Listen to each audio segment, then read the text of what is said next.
ginagawa at hindi nagbabago, don't give him a second chance. Kasi magbibigay ka lang ng another bato na ipupokpok mo sa ulo mo. Napagod. Oo, kasi inaabuso eh. Inaabuso. Tapos, sinayang yung pagkakataon. Minsan yung kabutihan, imbis na ma-appreciate, inaabuso. Bakit ka napapagod? Anong ikinapapagod mo? Well, sa totoo lang, obvious reason naman yun eh. Bakit ka napapagod? Kasi paulit-ulit kang sinasaktan. Meron bang niloloko na hindi nasasaktan, di ba?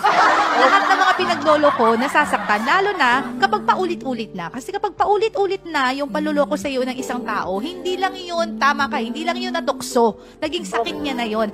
I gave him a lot of chances to become a better person every day. What does it Kasi, Was he cheating? dumating sa point na ganun yan. At hindi lang yun panloloko, kundi kawalan ng respeto. Respeto sa pagkababae mo. Kasi minsan, kahit respeto na lang sana ipakita ng mga lalaki, di ba? Because once na yung respect hindi na ipinapakita sa atin, it makes us question our worth. Sinalbahe. Kaya yung kabaitan mo na salbahe. Di ba dapat yung kabutihan pinalitan ng maganda? Pero imbis na palitan ng maganda yung ginawa mo, sinalbahe pa. Kasi ibinasura.